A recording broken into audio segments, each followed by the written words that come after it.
নিজের বিয়ের আসরে যখন কেউ এসে বলল আজকে নাকি আমার বউয়ের ডেলিভারি হবে এবং এর বাচ্চার বাবাও নাকি আমি হব, কথা শুনে আমার তো 12টা বেজে গেছে। কবুল বলার পূর্ব মুহূর্তে একটা পিচ্চি দৌড়ে এসে আমার হবু শ্বশুরকে বলল, আঙ্কেল আঙ্কেল, সুমি আপুর ব্যথা উঠেছে, ওনাকে নিয়ে এখন হাসপাতালে যেতে হবে। আর আমি দোয়া করি আন্টির যেন একটা মেয়ে বাচ্চা হয় ঠিক আমার মতোই। পিচ্চির কথা শুনে আমার মুখের কথা বলা বন্ধ হয়ে গেল। আমি জানতাম মেয়েটা 9 মাসের প্রেগনেন্ট, কিন্তু এই বিয়ের মঞ্চে বসে যে আমাকে এই কথা শুনতে হবে এটা আমার ধারণার বাইরে। পাশ থেকে কে জানি বলল, ভালোই তো, জামাইয়ের কপাল ভালো যে বউয়ের সাথে একটা সন্তানও গিফট পেয়ে যাবে। বিষয়টা আপনাদের বুঝিয়ে বলি কিভাবে কি হয়েছিল, তাহলে হয়তো বুঝবেন। আজকে রাতে সবাই মিলে টেবিলে বসে খাবার খাচ্ছি, তখন বাবা বলল, রিফাত তোর সাথে কিছু কথা ছিল। আমি বললাম, জি বাবা বলেন, কি বলবেন। বাবা বলল, আসলে আমি একটা সিদ্ধান্ত নিয়েছি। আমি বললাম, জি বলেন। বাবা বলল, আমরা সবাই মিলে তোর বিয়ে ঠিক করেছি। বিয়ের কথা শুনতেই আমি আম্মুর দিকে তাকালাম। আম্মু আমাকে ইশারা করে বলল, বাবা আমি কিছু জানি না এইসব, আমাকে তুই কিছু বলিস না। বাবা আমাকে আবার বলল, তুই তো জানিস আমি এক কথার মানুষ। আমি বললাম, জি বাবা বলেন। বাবা বলল, তোর এই বিয়েতে মেয়ে পক্ষ আমাদের 5 লক্ষ টাকা দিবে, এজন্য মূলত এই বিয়েটা হবে। আর মেয়ের বাবা আমার পূর্ব পরিচিত, যার কারণে আমি না করি নাই। বাবা আমার বিয়ে ঠিক করেছে মানলাম, কিন্তু যখন আমাকে টাকার কথা বলল তখন আমার মনে হলো এখানে একটা প্যাচ তো আছেই। আমি বাবাকে অনেক ভয় পাই। ভয় পাওয়ার কারণ একটাই, সেটা হলো আমি যখন কোনো অপরাধ করি তখন বাবা আমাকে দরজা বন্ধ করে ইচ্ছা মতো মারে। এটাই হয়তো ভয়ের কারণ। বাবার কথা শুনে কিছুক্ষণ আমি নীরব ছিলাম, কিন্তু আমার মনের সন্দেহ দূর করার জন্য বললাম, বাবা আপনি এটা জানেন না যৌতুক নেওয়া বা দেওয়া খুব বড় অপরাধ। বাবা বলল, তোর আমাকে বোঝাতে হবে না, আমি সবকিছু বুঝি। এটাকে যৌতুক নেওয়া বলে না, এটা হলো সুযোগের সদ্ব্যবহার। আমি বললাম, বুঝলাম না বাবা, আপনি কি বলতে চান। বাবা বলল, বিষয়টা হলো তুই যে মেয়েকে বিয়ে করবি সেই মেয়ে 9 মাসের প্রেগনেন্ট, আর মেয়েটা কার সাথে যেমন করেছে কিছুই বলে না, এজন্য মেয়ের বাবা চাই ওকে বিয়ে দিতে। বাবার কথা শুনে আমার কথা বলা বন্ধ হয়ে গেল। আমি যে কি বলবো এটাই বুঝতে পারছি না। শুধু বললাম, বাবা আমি এখন বিয়ে করতে চাই না, তাও আবার একটা 9 মাসের প্রেগনেন্ট মেয়েকে। বাবা বলল, তুই বললেই হবে, এত কিছু আমি শুনতে চাই না, আমি যা বললাম তাই হবে। এই কথা বলে বাবা খাবার রেখে চলে গেলেন। আমি খাবার টেবিলে মাথা নিচু করে বসে আছি। আম্মা আমার মাথায় হাত দিয়ে বলল, বাবা আমি কি করব বল, তোর বাবা যে কেমন মানুষ এটা তো জানিসই। আমি তোরে এটাই বলবো যে তুই পালিয়ে চলে যা, এই বিয়ে তোর করতে হবে না। আমি খাবার রেখে রুমে চলে গেলাম। রুমে গিয়ে আপুকে কল দিলাম। আপু আমার বড় না, কিন্তু ও আমার সমবয়সী, বলতে পারেন আমরা যমজ ভাই বোন। আরো 1 মিনিটের বড় আমার, এজন্য আপু বলি। আর আপু মেসে থেকে পড়াশোনা করে। আপু ফোন রিসিভ করে বললাম, রিফাত বল। আমি বললাম, আপু আমি কিন্তু পালিয়ে চলে যাব ভাবতেছি। আপু বলল, কি বলিস, ভাই তো এখনো পিচ্চি মেয়ে, আর একটু বড় হোক মাই হলো আমার গার্লফ্রেন্ড। আমি বললাম, মাইকে নিয়ে আমি পালিয়ে যাব তোরে বলছি। আপু বলল, তাহলে। আমি বললাম, একা একা পালিয়ে চলে যাব। বাবা একটা 9 মাসের প্রেগনেন্ট মেয়ের সাথে আমার বিয়ে ঠিক করেছে, আর বাবাকে নাকি আরো কয়েক লক্ষ টাকাও দিবে। টাকার জন্য বাবা আমাকে কুরবানি দিতে চাইছে। আপু বলল, কি বলিস এইসব, বাবা তো আমাকে কিছুই বলে নাই। বললাম, থাক বোন, তোর জানতে হবে না, তোরা তো দূরে গিয়ে সুখে আসোস, যত কষ্ট আমাদের, ফোন রাখ। আপু বলল, আরে রিফাত শোন শোন। আমি আপুর কোনো কথা শুনলাম না, ফোন কেটে দিলাম। ভাইয়া ভিতরে আসবো, সামনে তাকিয়ে দেখি মাহি। মাহি হলো আমার চাচাতো বোন। মাহি নামে আমার আরেকটা গার্লফ্রেন্ড আছে, ও আবার আমার চাচাতো বোন মাহির বান্ধবী। নাম দুইটা, কিন্তু একজন চাচাতো বোন আরেকজন গার্লফ্রেন্ড, এই পার্থক্য আর কি। মাহি আমার পাশে বসে বলল, ভাইয়া বড় আব্বু এসব কি বলে, আমি তো সবকিছু শুনলাম। যদি আমার বান্ধবী এসব শুনতে পারে না, ও কিন্তু আত্মহত্যা করবে, ওকে তো তুই চিনিসই। আমি বললাম, আমি কি করব তুই বল মাহি, তবে আমি পালিয়ে যাব, আমি এই বিয়ে টিয়ে করতে পারবো না। মাহি বলল, একটা ভালো মেয়ে হলে মানা যেত, কিন্তু একটা প্রেগনেন্ট মেয়ে, এমনও হতে পারে বিয়ের আসরে মেয়ের ডেলিভারি হয়ে যাবে, কবুল বলবি আর বাবা ডাক শুনবি, তাই তো। আমি বললাম, দেখ মেজাজ গরম করবি না, এমনি কিন্তু মন খারাপ। মাহি বলল, ভাইয়া রাফি কল দিয়েছে দেখ। আমি ফোন রিসিভ করে বললাম, রাফি বল কি হয়েছে। রাফি বলল, মামা একটা মেয়ের বাসার নিচে দাঁড়িয়ে আছি, তুই আয় তো। আমি বললাম, এই রাতের বেলায় তুই কোন মেয়ের বাসার নিচে দাঁড়িয়ে আসোস। রাফি বলল, আরে আয় তো তুই, মেয়েটাকে আজকে পটাবো, বারান্দায় দাঁড়িয়ে আছে। আমি বললাম তুই গিয়ে কথা বল। রাফি বলল তোরে ছাড়া আমি কি কোনো কাজ করছি বল। আমি বললাম বিপদে আছি, ফোন রাখ তুই। ফোন কেটে দিতেই মাহি বলল তাহলে এখন কি করবি। আমি বললাম যা তো, বিরক্ত করিস না আমাকে। মাহি বলল আমি কি বলে দিব যে তোর বিয়ে হয়ে যাচ্ছে, পরে দেখ তোর কি অবস্থা করে মাহি। আমি বললাম তোর পায়ে পড়ি বোন, এটা করিস না, আমি দেখি কি করা যায়। মাহি চলে যাওয়ার পর চিন্তা করছি এখন আমি কি করব। তোর যা করার সকালে করব, এখন একটু ঘুমাই, আর ভালো লাগছে না। কোনো চিন্তা না করে ঘুমিয়ে গেলাম। সকালে ঘুম থেকে উঠে দেখি আমার হাত পা বিছানার সাথে বেঁধে রাখা হয়েছে। মনে মনে বললাম আমি পালিয়ে যাব, এই কথা আবার বাবাকে কে বলল। এখন কি আমাকে সত্যি সত্যি বিয়ে করতে হবে? এইসব জ্বালা আমার আর ভালো লাগে না। বাবা যা বলবে আমার কি তাই করতে হবে? আমার নিজের কি কোনো মতামত নেই? আম্মু খাবার নিয়ে আমার রুমে ঢুকে বলল আগে শুনতাম দেয়ালের নাকি কান আছে, আর এখন সত্যি তাই হলো। তোর বাবা আমাদের কথায় কিভাবে শুনলো এটাই বুঝলাম না। আমি বললাম থাক, আপনাকে আর কিছু বলতে হবে না আম্মা জান, আপনাকে আমি ভালো করেই চিনি, সবকিছু বলে এখন ভালো সাজা হচ্ছে। আম্মু বলল বিশ্বাস কর বাবা। আমি বললাম যাও আম্মু, আমার ভালো লাগছে না। বাবা কেন বোঝে না, খালি টাকা দিয়ে কি সবকিছু হয়? আমার জীবনটাকে নষ্ট করে দিবে। ঠিক আছে তোমাদের যা ভালো মনে হয় তাই করো, আমি একটা শব্দও করব না। শুধু মাইকে আমি কি জবাব দিব তাই চিন্তা করছি। আম্মু আর কিছু বলে নাই, চুপচাপ রুম থেকে চলে গেল। আম্মু যেতেই মাই কল দিল। ওর নিজের ফোন নাই, এটা ওর আম্মুর ফোন। যদি ওর কল না ধরি তাহলে ও খুব কান্না করবে। কি যে করবে এখন। আমি বললাম আম্মু। আম্মু আমার ডাক শুনে এসে বলল বল। আমি বললাম ফোনটা একটু রিসিভ করে বসো এখানে। আম্মু আমার কথা মতো ফোন রিসিভ করলো। মাই ওপাশ থেকে বলল আমার জান এখন কি করে। আমি বললাম তোমার জান এখন তার মায়ের সাথে বসে আছে, আর যা কিছু বলতো সব আমার আম্মু শুনছে। মাহি বলল সরি সরি, তুমি আমাকে আগে বলবা না? ফোন রাখলাম ভাই, পরে কথা হবে। আমি বললাম আরে মাহি শোনো। যাক বাবা, মাহিও কল কেটে দিল। আম্মু আমার দিকে তাকিয়ে বলল পিচ্চি একটা মেয়ে, যদি এসব শোনে তো কি করবে? আমি বললাম কি আর করবে, আত্মহত্যা করবে। আমি থাকবো থানায় আর তোমরা বাসায়, এই পর্যন্ত। আম্মু বলল বাবা এখন আমি কি করব বল। আমি বললাম কিছু করতে হবে না, যা ভালো মনে করো তাই করো, তোমরা তো আবার সবকিছু ভালোই করতে পারো। আচ্ছা আমি তোর বাবাকে বলে দেখি কি করে। এই বলে আম্মু চলে গেল। কিন্তু আমি জানি কোন রকম কিছু পরিবর্তন আম্মু করতে পারবে না, এবং তাই হলো।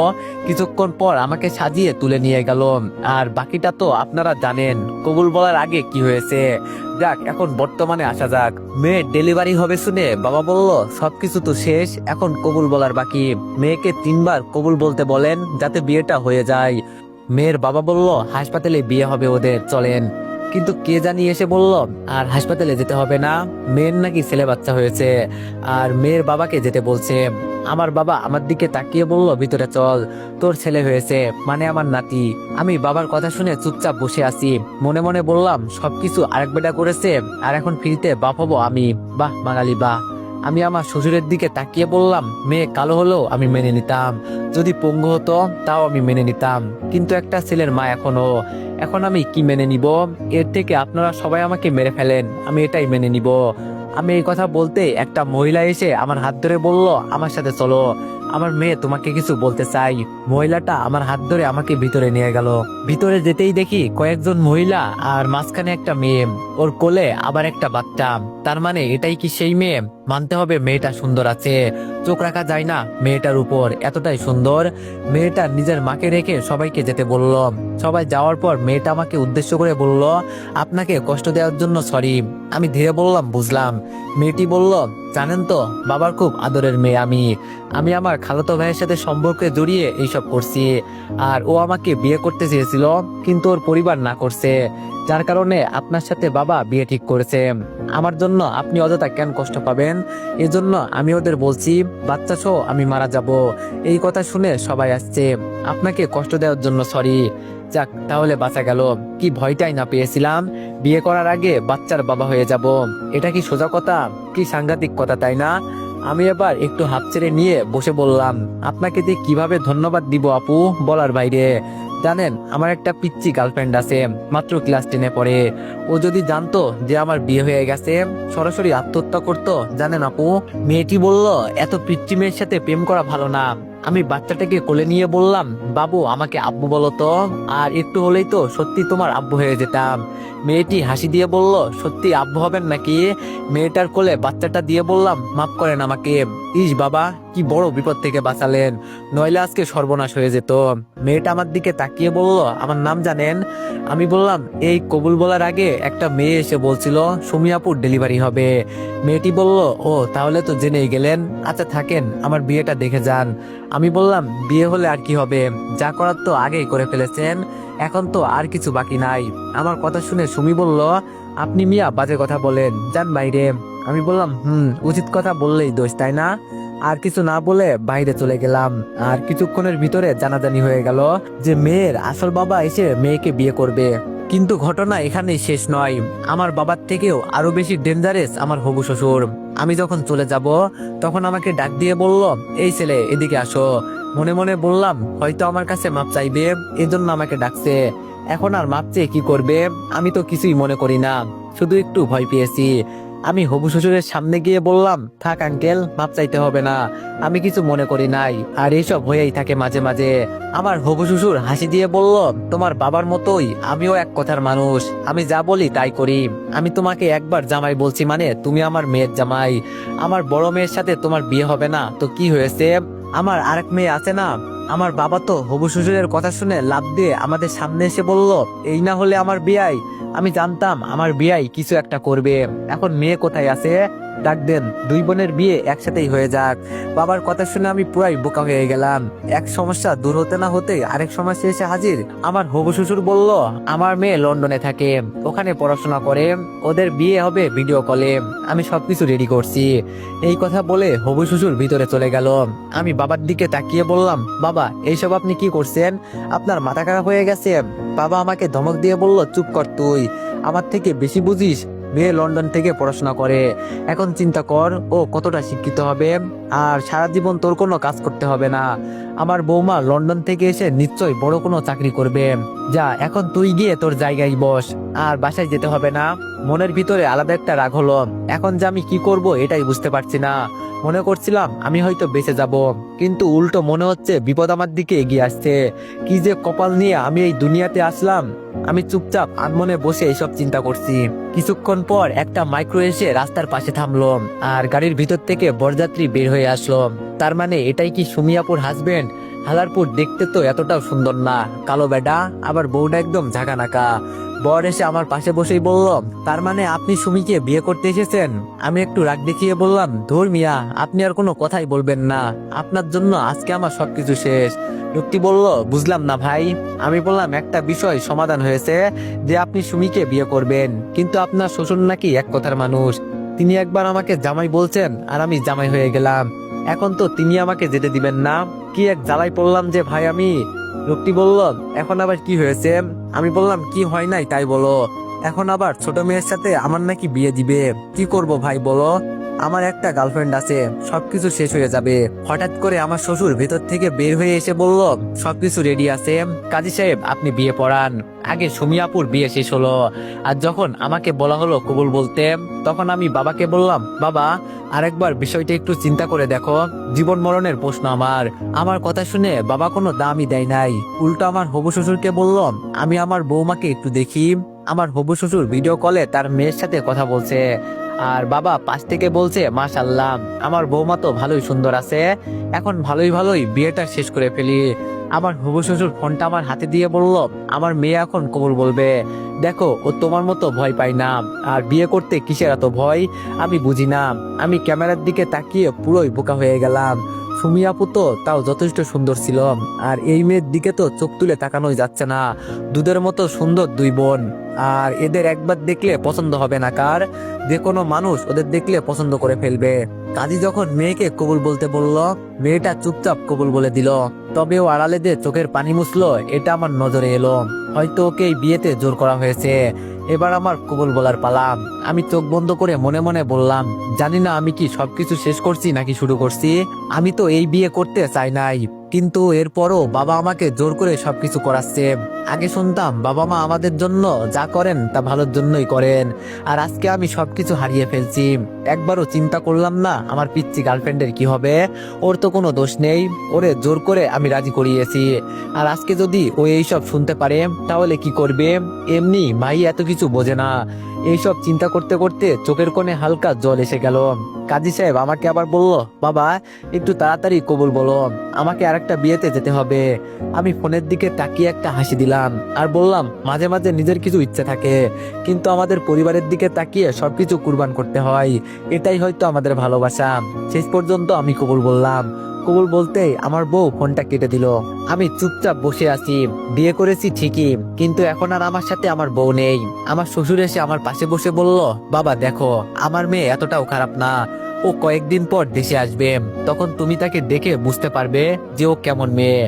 আর আমার যদি ভুল হয়ে থাকে মাফ করে দিও। আমি বললাম, আরে না বাবা, কি যে বলেন, ভুল আপনার হবে কেন, ভুল তো আমি করেছি। আচ্ছা বাবা ভালো থাকবেন, এখন আমাকে যেতে হবে।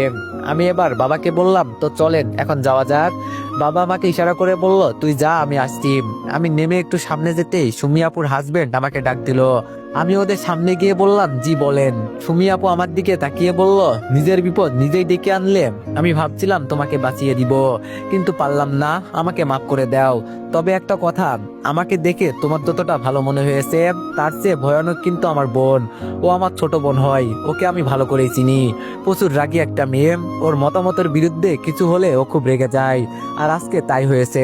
তবে আর যাই কিছু করো না কেন, সবসময় সাবধানে থাকবে, ঠিক আছে? আমি বললাম, ধন্যবাদ আপু বলার জন্য। আমি একটা রিক্সা নিয়ে বাসার সামনে চলে গেলাম। একটা চায়ের দোকানে বসে রাফিকে কল দিলাম।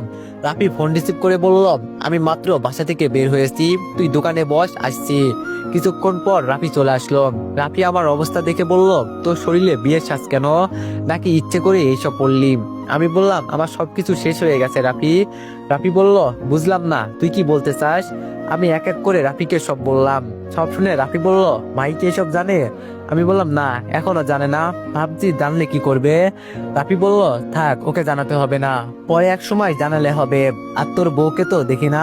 আমি বললাম, দেখ মজা করিস না, এইসব মজা আমার ভালো লাগে না।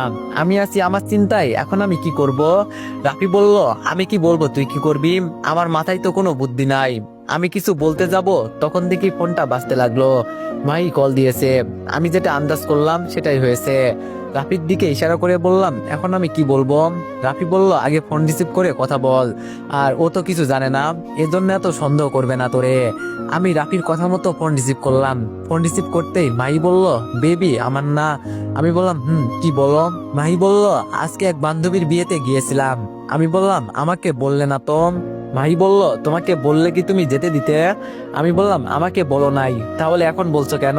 আর আমি তোমাকে যেই বিষয়ে না করি সেটাই বারবার করো। মাহি বলল, আমি তোমাকে বলতে চেয়েছিলাম, কিন্তু ভয় হয়েছিল। আমি বললাম, থাক বাদ দাও, এখন বড় হচ্ছ না, দিন দিন সবকিছু আমাকে ছাড়াই করতে পারবে। আমার কথা শুনে মাহি কান্না করে বলল, সরি আমার ভুল হয়ে গেছে, আর তোমাকে না বলে কিছুই করব না। আমি বললাম, মার দিব কিন্তু মাহি, আমি তোমাকে বলছি কান্না করতে। মাহি বলল, তুমি বকা দিচ্ছ কেন তাহলে? রাফি আমাকে ইশারা করে বলল, ফালতু কথা পরে বল, তুই আজকে যা করলি ও এসব শুনতে পারলে কি হবে জানিস তো? আমি এবার শান্ত সুরে মাহিকে বললাম, আজকে স্কুলে যাও নাই? ভাই বলল, না আজকে বলছি না, বিয়েতে গিয়েছিলাম। আমি বললাম, ও আচ্ছা। ভাই বলল, চলো না আমরাও বিয়ে করে ফেলি, গোপনে বিয়ে করব, কেউ জানতেও পারবে না। আমি বললাম, এর জন্যই আমি তোমাকে বিয়েতে যেতে না করি, এখন তো বুঝছো। ভাই বলল, ওই শোনো না, আজকে মিথ্যা কথা বলে বাসা থেকে বের হয়ে পুকুর পাড়ে আসছি, তুমি ফুচকা নিয়ে তাড়াতাড়ি চলে আসো। আমি বললাম, এখন আসবো? মাই বলল, এখনই আসবে। আমি ফোন কেটে দিয়ে বললাম, দেখলি রাফি, এখন কি বিপদে পড়লাম, এখন তো আর বাসাও যেতে পারবো না। রাফি শার্ট খুলে দিয়ে বলল, এটা পরে যা, আর তোর পাঞ্জাবি আমাকে দিয়ে যা। আমি বললাম, তুইও আই। রাফি বলল, তোর প্রেম দেখলে আমার গা জ্বলে ভাই, তুই যা। আমি বললাম, এজন্যই তো তোরে বলি তুই একটা মেয়ে পটিয়ে নে। রাফি বলল, দেখি পেয়েছি একজনকে, হঠাৎ করে মনের কথা বলে দিব, দেখি কি হয়। আমি বললাম, আচ্ছা তুই এখানে একটু বস, আমি আসছি। এই কথা বলে আমি একটা ফুচকার দোকানে চলে গেলাম। কিছু ফুচকা নিয়ে পুকুর পাড়ের দিকে যেতে লাগলাম। গিয়ে দেখি মাহি আনমনে বসে সামনে তাকিয়ে আছে। আমি দূর থেকে ডাক দিলাম, মাহি। মাহি আমাকে দেখে উঠে আমার কাছে এসে আমাকে জড়িয়ে ধরে বলল, আমার বাবুটা দিন দিন এত কিউট হয়ে যাচ্ছে কেন? আমি বললাম, বলছে তোমাকে। আমি কিউট হচ্ছি না, বরং তুমি হচ্ছ। এখন তাড়াতাড়ি ছাড়ো আমাকে, কেউ দেখে ফেলবে এসে। ভাই বলল, দেখলে দেখবে, তাতে আমার কি? ভাইকে জোর করে ছাড়িয়ে বললাম, নাও তোমার ফুচকা। মাই ফুচকা নিয়ে বলল, তোমার পায়জামা দেখে মনে হচ্ছে এটা বিয়ের পায়জামা। আমি বললাম, আরে এটা একটা স্টাইল, তুমি বুঝবে না, এজন্যই তো বলি আমাকে না বলে কিছু করতে। ভাই বলল, সরি বলছি তো আমি, পরের বার আর হবে না, বিশ্বাস করো। আমি বললাম, আচ্ছা হয়েছে ম্যাডাম। ভাই বলল, আম্মা আমাকে বেশিক্ষণ না দেখলে বকা দিবে। আমি মাহির মুখের দিকে তাকিয়ে বললাম, আমি জানি সব, আর আমি জানতাম এখানে এসে আমি 10 মিনিটও দাঁড়াতে পারবো না। মাহি বলল, আমাকে বিয়ে করে নাও, পরে তো সারা জীবন আমাকে দেখতে পারবে। আমি বললাম, আর একটু বড় হও, পরে দেখা যাবে, বুঝলে? ভাই বলল, লাভ ইউ বাবুটা, তাহলে আজকে যাই কেমন? আমি বললাম, ভালো থেকো। দেখতে দেখতে মাহি চলে গেল। আমি সামনের দিকে হেঁটে যেতে লাগলাম, মনে মনে বললাম, এটা আমি একটা কাজ করলাম। আজকেও এত কিছু বোঝে না বলে ওর সাথে আমি মিথ্যা কথা বলছি। যেই দিন মাহি জানতে পারবে সেই দিন কি হবে? দোকানের সামনে যেতেই রাফি বলল, বাবা 10 মিনিট হলো না গেলে এর ভিতরেই প্রেম শেষ? আমি বললাম, তুই তো জানিস ওর আম্মুকে বাসা থেকে বের হতে দেয় না। আচ্ছা চল আমাদের বাসায়। রাফি বলল, না আজকে আর যাবো না, এখন আমাকে এক জায়গায় যেতে হবে, পরে তোরে বলবো নি। তাহলে এখন আমি গেলাম কেমন? আমি আচ্ছা বলে বাসার দিকে যেতে লাগলাম। বাসার সামনে গিয়ে কলিং বেল বাজাতেই আপু এসে দরজা খুলে দিল। আপুর দিকে তাকিয়ে বললাম, তুই আবার কখন এলি? আপু বলল, কিছুক্ষণ আগে এলাম। আমি তো এসেছিলাম বাবাকে সবকিছু বলতে, কিন্তু এসে শুনি বাবা নাকি সবকিছু করে ফেলেছে। আমি হাসি দিয়ে বললাম, আমাকে যদি বাবা নিজের সন্তান মনে করতো তাহলে আর এমন করতো না। একবার বিয়ে ভেঙে গেছে, কিন্তু আমাকে ধরে ছোট মেয়ের সাথে বিয়ে করিয়ে দিল। এটা কি কোনো কথা তুই বল? আমার কথা শুনে আপু কিছু বললো না, চুপচাপ দাঁড়িয়ে আছে। আমি ভিতরে ঢুকে বললাম, এমন একদিন আসবে আপু আমাকে হারিয়ে ফেলবি, পাবি না। সবাই মিলে আমার সাথে যা শুরু করছে একদিন হারিয়ে যাব। আম্মু বলল, বাবা এইভাবে বলতে নেই, তোর বাবা তো তোর ভালোর জন্যই কিছু করছে। আমি বললাম, থাক থাক আম্মা জান, আপনাকে আর কিছু বলতে হবে না, সবকিছু করে এখন আর ভালো সাজতে হবে না। আমি চুপচাপ আমার রুমে চলে গেলাম। রুমে গিয়ে ফ্রেশ হয়ে বসে বসে চিন্তা করছি, বিয়ে তো ঠিকই করেছি, কিন্তু বইয়ের সাথে যে কথা বলবো সেই ফোন নাম্বারও আমার কাছে নেই। এর নামই কি বিয়ে? ফোন ডেকে ঘুমিয়ে গেলাম। সারাদিন রুমের ভিতরেই পার করে দিলাম। আপু ডেকে গিয়েছিল খেতে, কিন্তু আমি না করেছি খাবো না। রাতেও আপু আসছিল, কিন্তু আমার এক কথা, আমি খাবো না। বাবা যেহেতু সবকিছু করতে পারে তাহলে বাবাকেই বলো খেতে। আম্মু ডেকে গিয়েছিল, কিন্তু আমি বলছি যাব না মানে যাব না, হয় রুমে পড়ে মরবো, নইলে আমাকে এইসব বিষয় থেকে মুক্তি দিবে। রাতে কারো কথা না শুনে ঘুমিয়ে গেলাম। সকালে কেমন যেন চিৎকার চেঁচামেচির আওয়াজ শুনে ঘুম ভাঙলো। তাড়াতাড়ি দরজা খুলে বের হলাম, আর দরজা খুলে বের হয়ে দেখি আমার বউ আমার বাসার সামনে দাঁড়ানো, আর তার সাথে একজন উকিল এসেছে। কিন্তু ও ছিল লন্ডনে। সকাল সকাল ও এখানে কিভাবে এলো? হয়তোবা রাতে এখানে এসেছে। বাবার দিকে তাকিয়ে দেখি বাবা এক কোনায় চুপচাপ দাঁড়িয়ে আছে। যার সাথে আমার বিয়ে হয়েছিল, মানে আমার বউ, সে আমার সামনে এসে বলল, তুই কি সেই ছেলে? আমি বললাম, আপনি কি বলতে চান আমি বুঝলাম না। আর শ্বশুর আব্বা বলল, আপনি কয়েকদিন পর আসবেন। আমার বউ বলল, রাখ তো শ্বশুর আব্বা, তোর কি মনে হয় আমি এত সহজেই তোরে বিয়ে করে নিব? এতটাই বোকা আমি? শুধু বাবার মুখের দিকে তাকিয়ে কবুল বলছি। আজকে শুধু দেশে আসছি তোর জন্য। তুই আমাকে একবারও বলিস নাই আমি এই বিয়েতে রাজি কিনা। এত বড় কলিজা হলো তোর কি করে? আমাকে না বলে আমাকে বিয়ে করিস। এখন উকিল নিয়ে আসছি আমি তোকে ডিভোর্স দেওয়ার জন্য। আমি চোখ বড় বড় করে বললাম, কি ডিভোর্স? আমার কথা শুনে মেয়েটি হাসি দিয়ে বলল, আমার নাম জানিস? আমি বললাম, না। মেয়েটি বলল, আমার সম্পর্কে কিছু জানিস? আমি বললাম, না, আমি কিছুই জানি না। মেয়েটি বলল, ফালতু, আমি কার সাথে কথা বলে সময় নষ্ট করছি? আমি এত দূর থেকে এখানে আসলাম শুধু তোর জন্য।